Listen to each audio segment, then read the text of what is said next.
તો મારા કલેજા હું એક ક્યુએનએ વિડીયો લઈને આવવાનો છું, તો તમારે જે બી પ્રશ્ન મને પૂછવો હોય એ પૂછી શકો છો. જલ્દીથી આ વિડીયો ઉપર કમેન્ટ કરો. તો જય માતાજી મારા કલેજાઓ. તો હું ઉઠી ગયો છું 5:22. આજે તારીખ છે 16 માર્ચ અને આજે આપણા મિશનનો છે 25મો દિવસ. તો મારા કલેજાઓ સવારે તો હું વહેલો ઉઠ્યો હતો, પણ શરીર એટલું બધું દુખતું હતું ને, પછી પાછો સૂઈ ગયો અને પછી ઉઠ્યો ને તો 8 વાગી ગયા મારા કલેજાઓ. તો સવારનું હજુ મેં કંઈ જ વાંચ્યું નથી. તો હાલો હવે વાંચવાનું છે ને આજે તો ગમે તેમ કરીને 10 કલાક વાંચવું જ પડશે, ભલે રાતે ગમે તેટલું મોડું થાય.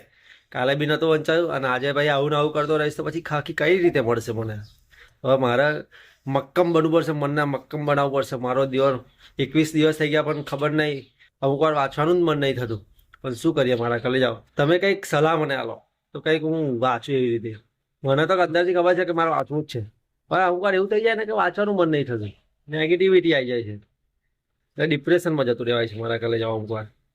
હાલો કાંઈ વાંધો નહીં, હવે થતું રહેવાનું, અનુભવ થતા રહેવાના નવા નવા. હાલો તો મારા કલેજાઓ આજનો સુવિચાર છે, જો કિંમત જોયા વગર વસ્તુ ખરીદી હશે ને તો અત્યારે ઘડિયાળમાં જોયા વગર મહેનત કરવાની શરૂ કરી દો. મારા કલેજાઓ તો આ ડીપ મિનિંગ છે, ધ્યાનથી સમજજો. તો મારા કલેજાઓ વિલિયમ બેન્ટિકે 1819માં સતી પ્રથા પર પ્રતિબંધ મૂક્યો હતો અને ડેલ હાઉસીએ 1856માં હિન્દુ વિધવા પુનઃવિવાહ એક્ટ શરૂ કર્યો હતો. તો મારા કલેજાઓ આ યાદ રાખજો. તો મારા કલેજાઓ મેં અત્યારે 10 થી 12:30 વચ્ચે 2 કલાક જેવું એકદમ મસ્ત ઇતિહાસ વાંચ્યું. મારો દિવસ મેં અહીંયા રિવિઝનનો ટાઈમ રાખેલો, એના કરતાં આવું થિયરીવાળું વાંચે ને અત્યારે બહુ મસ્ત વંચાય મારા કલેજાઓ. બોલો આજે અનુભવ થયો મને. હું દરરોજ રિવિઝન કરતો હતો ગણિત રીઝનિંગનું, પણ મેં કીધું હવે આજથી કંઈક અલગ કરીએ. તો હવેથી સાંજના ટાઈમે રિવિઝન કરવાનું ગણિત રીઝનિંગનું, અને અત્યારે આપણે જે થિયરી હોય ને એ વાંચવાનું, કેમ કે થિયરી વાંચવાની મજા આવે. પછી બપોર પછીનો ટાઈમ કેવો હોય એકદમ એ હોય, તો એમાં ગણતરી કરે ને તો વધારે એક્ટિવ થઈ આપણે. તો હાલો મારા કલેજા હવે જમવાનો ટાઈમ થઈ ગયો છે તો જમી લઈએ. તો મારા કલેજા હું આવી ગયો છું મારી પરમનન્ટ જગ્યા ઉપર, અને આજથી એક અલગ શિડ્યુલ બનાવ્યું છે કે 3 વાગે અત્યારે તો આવ્યો છું. આમ તો 2:30 વાગે આવવાનું હતું પણ 3 વાગી ગયા છે. થોડો મોડો ઉઠ્યો હતો, સૂઈ ગયો હતો, આરામ કરતો હતો, અને આરામમાં મારો દેર વધારે આરામ થઈ જાય છે.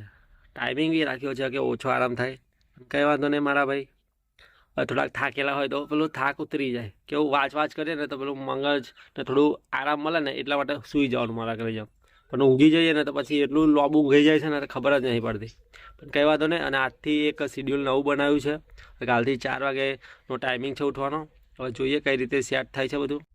જો સેટ થઈ જશે પરફેક્ટ એટલે હું તમને બી કહી દઈશ કે આ રીતનું મારું શિડ્યુલ છે. પણ સેટ જ નહીં થતું અમુક શિડ્યુલ તો, એટલે પછી હું તમને કહેતો નહીં. એટલે જેવું શિડ્યુલ મારું સેટ થઈ જશે ને પરફેક્ટ એટલે હું તમને કહી દઈશ કે મારું આ રીતનું શિડ્યુલ છે, આ ટાઈમે આ રીતે વાંચવાનું છે.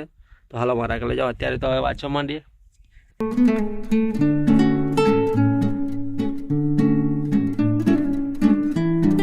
તો મારા કલેજાઓ 1907માં મેડમ ભીખાઈજી કામાએ જર્મનીમાં જે આંતરરાષ્ટ્રીય પરિષદ ભરાઈ હતી ને ત્યારે રાષ્ટ્રધ્વજ ફરકાયો હતો પહેલી વખત. તો મારા કલેજાઓ આ યાદ રાખજો. અને બીજી વાર 1909માં લંડનમાં જ્યારે મિટિંગ ભરાઈ હતી ને ત્યારે રેશમી ધ્વજ ફરકાવ્યો હતું. એ ધ્વજ ઉપર વંદે માતરમ અને સ્વદેશી લખેલું હતું. તો મારા કલેજાઓ આ યાદ રાખજો. તો મારા કલેજાઓ ભારતનો ઇતિહાસ બધો જ વંચાઈ ગયો છે. હવે ખાલી એનું રિવિઝન કરવાનું બાકી છે, અને બધું જ એટલે જેટલો સિલેબસ છે એટલું બધું જ આજે ભારતના ઇતિહાસનું પૂરું થઈ ગયું છે વાંચવાનું. અને હવે એનું રિવિઝનનું દરરોજનું હવે કાલથી અડધો કલાક આપવાનું ચાલુ કરી દઈશું, એટલે બધું જ કમ્પ્લીટ રિવિઝન થઈ જાય. અને 3 મહિના છે એટલે કે 90 દિવસ છે. 90 દિવસમાં થાય ને એટલું આપણે રિવિઝન કરવાનું છે મારા કલેજાઓ. અને રિવિઝન કરે એટલે ફટાફટ થઈ જાય મારા કલેજાઓ, વાર ના લાગે. જેટલું આપણે પહેલી વાર વાંચતા હોય ને એનાથી અડધો સમય એટલો જ રિવિઝનમાં જાય મારા કલેજાઓ. કારણ કે આપણે અંડરલાઇન કરેલી હોય, રાઉન્ડ કરેલો હોય, એટલે આપણને મેન શબ્દો જ વાંચવાના હોય, એટલે આપણે બધું જ રિમાઇન્ડ થઈ જાય મારા કલેજાઓ. એટલે હવે કાલથી રિવિઝન ફરી ચાલુ કરી દઈએ ઇતિહાસનું. અને હજુ 5 જ વાગ્યા છે મારા કલેજાઓ, હજુ 2-3 કલાક છે આપણી જોડે, તો એમાં પણ રિવિઝન કરી લઈએ મારા કલેજાઓ. તો હાલો હવે થોડો ઘરે જઈએ અને દૂધ અને નાસ્તો કરીએ, પછી થોડા ફ્રેશ થઈ જઈએ 6 વાગ્યા સુધી, 5:30 વાગ્યા સુધી.